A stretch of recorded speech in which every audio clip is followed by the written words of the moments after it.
You must be Animal.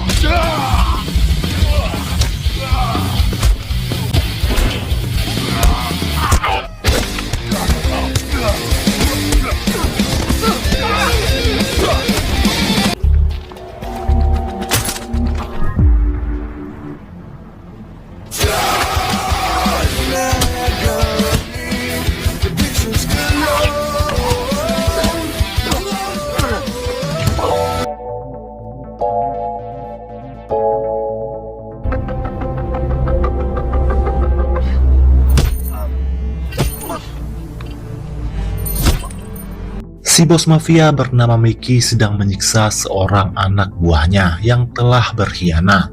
Bukan hanya telah berkhianat, si anak buah juga telah menggelapkan uang hasil transaksi barang haramnya. Mickey yang seorang bos mafia brutal langsung menghabisi si anak buah tanpa ampun, meskipun si anak buah sudah meminta ampun.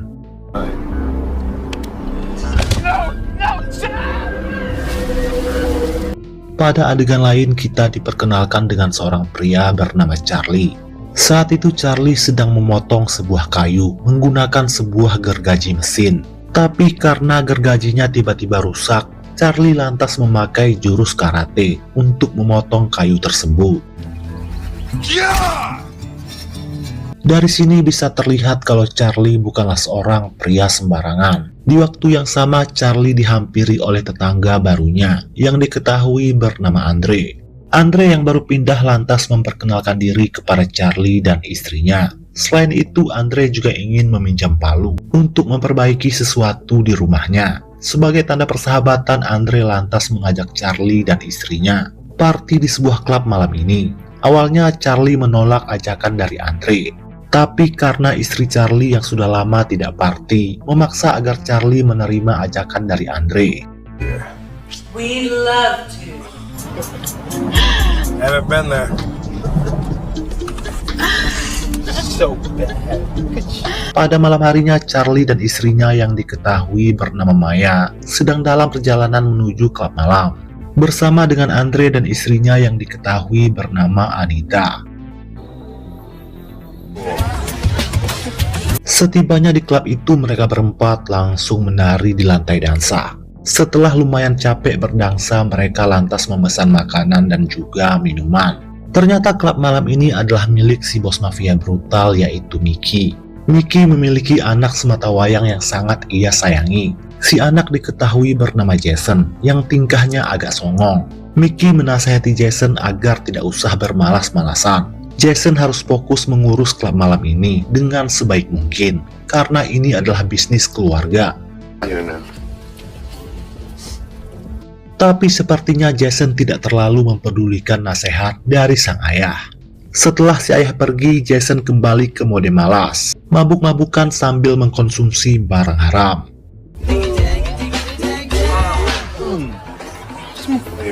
Terlihat Charlie dan Andre sedang asik berbincang sambil ngemil. Sedangkan istri masing-masing yaitu Maya dan Anita saat ini sedang ke toilet. Saat akan kembali ke meja, Maya tak sengaja menabrak Jason yang saat itu sedang berdansa. Maya lantas meminta maaf dan berniat kembali ke meja. Tapi Jason yang sedang mabuk malah membawa paksa Maya masuk ke dalam ruangan pribadinya. Says that he owns the Mayan. You looking to have a good time? What? I got some. Oh my god! Tak lama kemudian Anita kembali ke meja, sedangkan Maya tak kunjung kembali ke toilet. Merasa ada yang tidak beres, Charlie berusaha mencari sang istri. Dawn, are you in here? Setelah cukup lama mencari, Charlie tak sengaja mendengar suara teriakan istrinya dari dalam ruangan pribadi Jason. Setelah berhasil mendobrak pintu ruangan itu, Charlie langsung melempar Jason yang hendak memperkaos Maya. Tak terima akan hal itu, Jason lantas mengeluarkan pisaunya dan langsung menyerang Charlie. Tapi inilah yang terjadi. Jason langsung tewas di tempat akibat tertusuk oleh pisaunya sendiri. Mengetahui itu tentu Andre sangat panik, karena Jason adalah anak seorang bos mafia brutal, yaitu Mickey alias pemilik klub malam ini. Maka sudah bisa dipastikan kalau mereka berempat dalam bahaya. Sementara itu, ayah Jason yaitu Mickey alias si bos mafia saat ini sedang melakukan transaksi barang haram bersama dengan 2 orang polisi korup. Rat bastards. Roll. It's my little brother again. Selesai bertransaksi, barulah Mickey mendapat kabar perihal anaknya yang ditusuk oleh seorang pengunjung klub malam. Mendengar itu, Mickey langsung meluncur ke TKP. Setibanya di TKP, Mickey hanya bisa menangis melihat anaknya yang sudah terbujur kaku. Mickey yang murka bersumpah akan menuntut balas atas kematian tragis anak semata wayangnya itu. Ethan!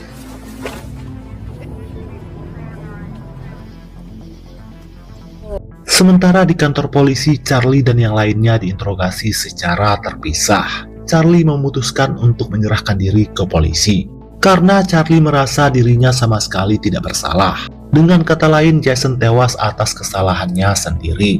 Charlie juga menceritakan perihal istrinya yang hendak diperkaos oleh Jason. Untung saja Charlie datang tepat waktu untuk menyelamatkan sang istri. I'd say you, eh?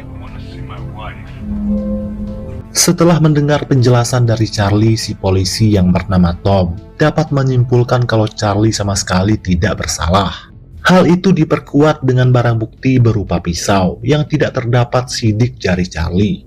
Mendengar laporan dari Tom, si ketua polisi yang bernama Arman lantas menugaskan anak buahnya itu agar melepaskan Charlie sekarang juga. Okay. Cut him loose. Ternyata Arman adalah seorang ketua polisi korup yang tadi melakukan transaksi barang haram bersama dengan Mickey. Dengan kata lain, Arman adalah antek-antek si bos mafia tersebut. Saat itu juga Arman melapor kepada Mickey, memberitahu perihal Charlie yang ternyata tidak terbukti bersalah telah menghabisi anak Mickey yaitu Jason. Dengan kata lain, Jason tewas karena ulahnya sendiri. Dengan segala pertimbangan yang ada, Charlie pun terpaksa dilepaskan karena tidak terbukti bersalah. Setelah dijelaskan sedemikian rupa, Mickey tetap tak bisa terima. Mickey tetap akan menghabisi Charlie sebagai bentuk balas dendam. Tanpa membuang waktu lagi, Mickey langsung menugaskan 2 orang anak buahnya untuk membuat sayembara kepada seluruh bandit yang ada di kota ini. Bagi siapa saja yang berhasil membunuh Charlie akan mendapatkan imbalan $100.000 dari Mickey. Dengan segera anak buah Mickey menginformasikannya kepada para bandit.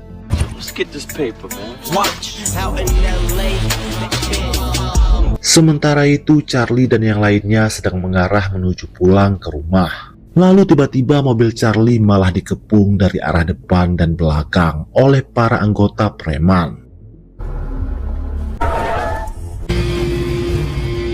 Charlie pun dapat menyimpulkan kalau mereka semua utusan dari si bos mafia yaitu Mickey.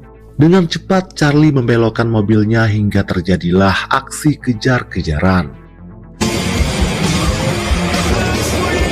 Berada di dalam posisi terpojok, Charlie lantas memasukkan mobilnya ke dalam sebuah tempat parkir. Kemudian Charlie menugaskan Andre membawa Maya dan Anita melarikan diri, sementara Charlie akan berusaha mengalihkan perhatian mereka. Charlie sengaja memancing mereka semua mengejarnya di dalam gedung itu.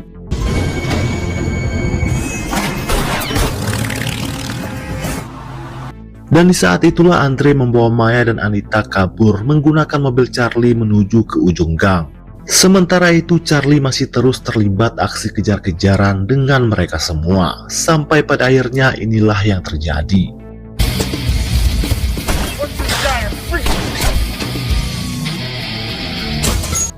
Mereka berpikir Charlie sudah tewas. Tanpa memeriksanya terlebih dahulu, mereka langsung pergi dari sana karena mereka mendengar suara siren mobil polisi. Tapi ternyata Charlie tidak tewas karena tembakan mereka tadi hanya mengenai bagian kakinya saja. Charlie lantas mengarah ke ujung gang karena di sana sudah ada Andre yang menunggu. Setibanya di ujung gang, Charlie lantas memberitahu Andre kalau mobil itu sudah tidak lagi aman karena sudah dilacak oleh para bandit. Maka dari itulah mereka menuju ke kantor polisi dengan berjalan kaki saja. Ketika sudah mulai sampai ke kantor polisi, Charlie kembali dihadang oleh 3 orang anggota gangster. Tentu Charlie semakin dibuat bingung, kenapa para bandit ini terus mengincarnya. Mereka lantas menjawab kalau kepala Charlie dihargai $100.000 oleh si bos mafia yaitu Mickey. The folks want it. Money. To give me $500, it'd be so funny if I put this gun in your mouth. Mendengar itu barulah Charlie paham. Ini semua adalah ulah si bos mafia yang ingin menghabisi Charlie untuk balas dendam atas kematian anaknya. Padahal anaknya itu tewas karena ulahnya sendiri, tapi Mickey tidak mau tahu. Tentu saja Charlie tidak akan tinggal diam, hingga inilah yang ia lakukan. Hanya dalam hitungan detik saja 2 orang dari mereka berhasil ia lumpuhkan. Siapa sebenarnya Charlie? Kenapa ia begitu hebat? Semua itu akan kita ketahui nanti. Karena tak ingin dihabisi, si anggota gangster yang masih tersisa lantas mengizinkan Charlie membawa mobilnya.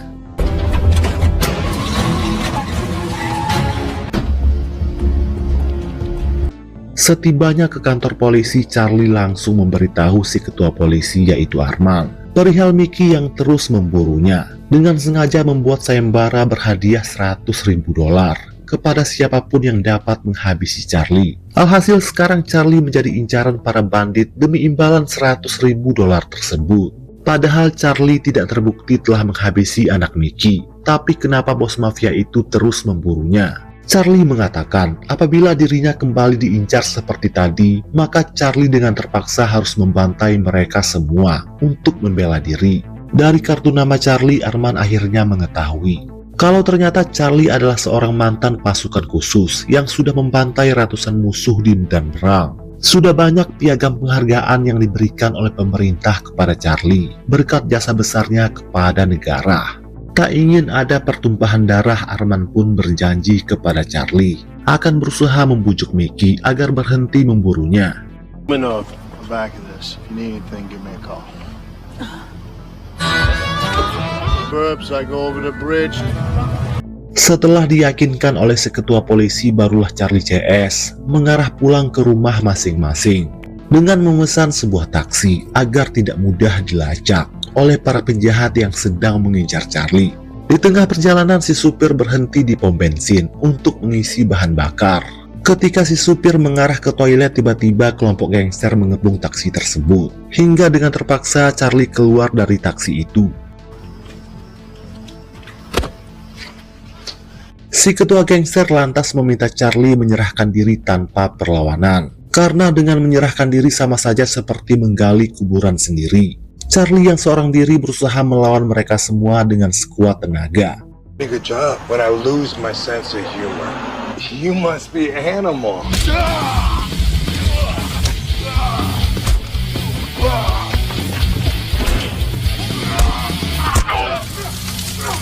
Tapi karena kalah jumlah, Charlie sadar dirinya tidak akan bisa menang. Hingga tanpa banyak bacot, Charlie pun langsung melarikan diri menggunakan taksi tersebut.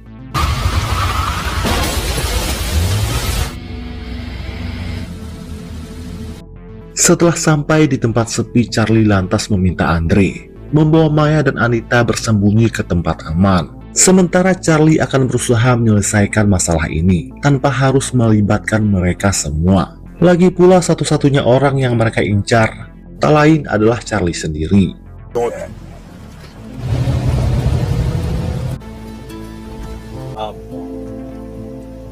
Dengan berjalan kaki, Charlie mengarah ke sebuah bar, menemui teman lamanya untuk meminta bantuan. Setelah cukup jauh berjalan, pada akhirnya Charlie sampai ke bar itu.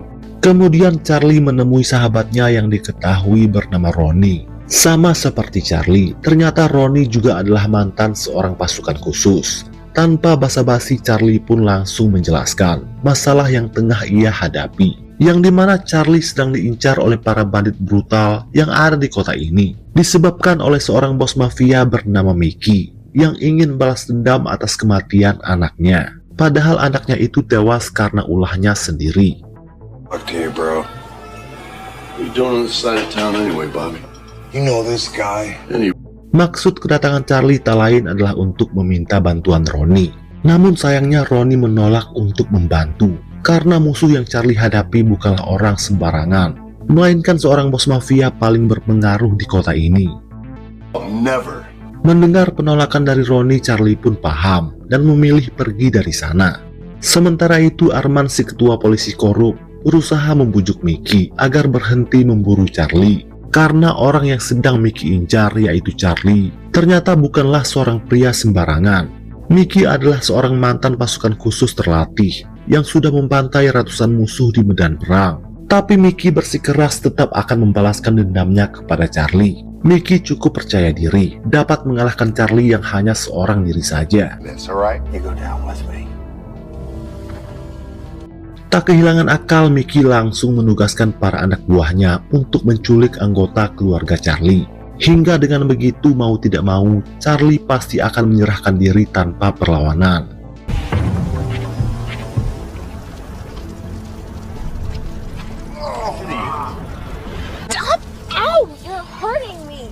Berpindah ke Charlie yang sedang mengarah pulang ke rumah dengan berjalan kaki.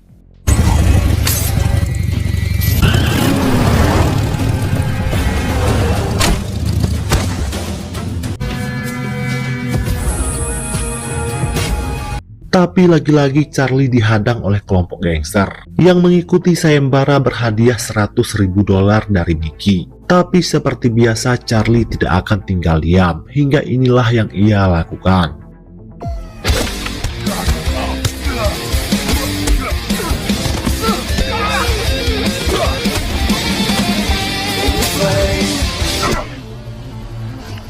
Tapi karena Mickey yang sudah lelah dan terluka berhasil dikalahkan oleh mereka. Saat akan diserahkan kepada Mickey, Ronnie pun datang dan meminta mereka semua melepaskan Charlie sekarang juga. Si bos gangster mengatakan kepala Charlie dihargai $100.000 oleh Mickey, si bos mafia. Dan ia berjanji akan membagi 2 uang imbalan tersebut asalkan Ronnie tidak ikut campur. Ronnie yang sedang butuh uang pada akhirnya setuju dengan kesepakatan tersebut. Mendengar itu tentu Charlie sangat kecewa kepada Ronnie. Karena hanya demi uang ia rela mengorbankan persahabatan mereka berdua. Padahal dulu di medan perang Charlie sering menyelamatkan nyawa Ronnie. Mendengar itu barulah Ronnie sadar kalau dirinya masih berhutang nyawa kepada Charlie. Hingga tanpa banyak bacot Ronnie pun langsung membantai si bos gangster.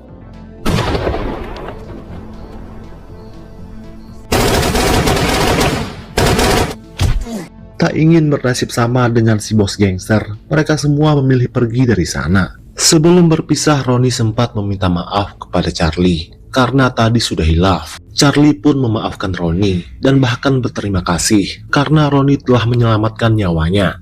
Setibanya di rumah, Charlie diberitahu oleh istrinya kalau anak mereka telah diculik oleh kelompok mafia. Mendengar itu, Charlie pun langsung mengambil persenjataannya untuk menyelamatkan sang anak. Charlie sudah bertekad malam ini juga ia akan menghabisi Mickey berikut dengan antek-anteknya. Tak lama setelah Charlie pergi, Maya lantas menghubungi Arman, si ketua polisi, melapor kalau anaknya telah diculik oleh kelompok Mickey. Tell me everything you know. Singkat cerita, Arman bertemu dengan Mickey. Arman lantas memaksa Mickey agar segera melepaskan anak Charlie. Tapi tentu saja Mickey menolak dan meminta agar Arman tidak usah sok jadi pahlawan kesiangan. Mickey lantas bertanya apakah Arman lupa kalau Arman adalah seorang polisi korup yang menjalankan bisnis barang haram bersama kelompok mafia. Menanggapi itu, Arman mengatakan dirinya memang bukanlah orang suci, tapi Arman masih punya hati nurani yang tidak akan tinggal diam melihat seorang gadis tak bersalah diculik. Karena dianggap sudah tidak berguna, Mickey langsung menghabisi Arman. Di waktu yang sama, Charlie pun sampai dan langsung membantai para pengawal satu persatu.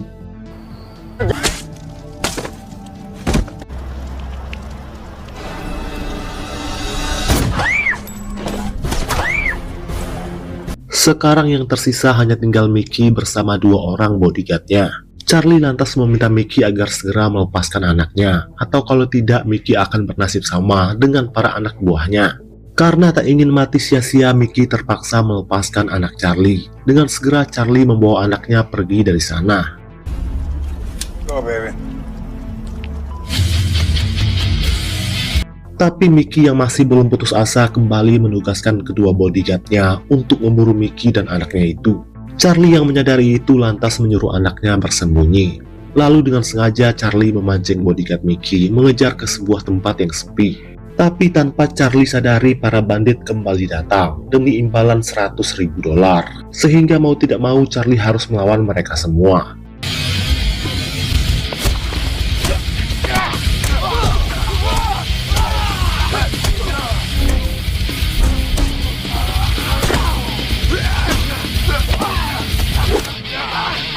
Di tengah baku hantam sengit, Ronnie pun datang untuk menolong Charlie. Alhasil mereka semua berhasil diratakan oleh Ronnie. Tapi sialnya Mickey berhasil menemukan persembunyian anak Charlie. Di waktu yang sama tangan kanan Mickey datang untuk menantang Ronnie dan Charlie berduel. Ronnie lantas menyuruh Mickey untuk segera menemui anaknya untuk si tangan kanan Ronnie yang akan menghadapinya.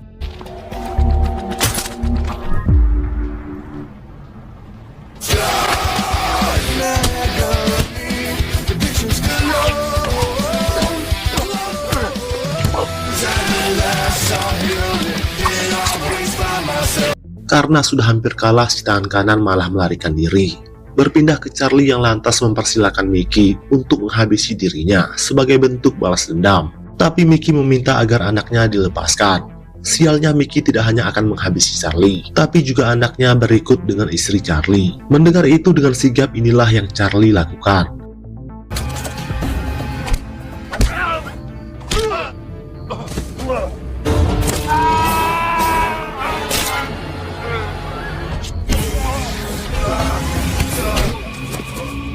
Setelah berhasil menghabisi Mickey, si tangan kanan malah datang dan lantas menyerang Charlie. Tapi lagi-lagi Ronnie datang dan berhasil menolong Charlie. Charlie mengucapkan terima kasih yang sebesar-besarnya kepada Ronnie karena telah bersedia menolong dirinya. Setelah itu mereka pulang ke rumah masing-masing. Kemudian film pun selesai.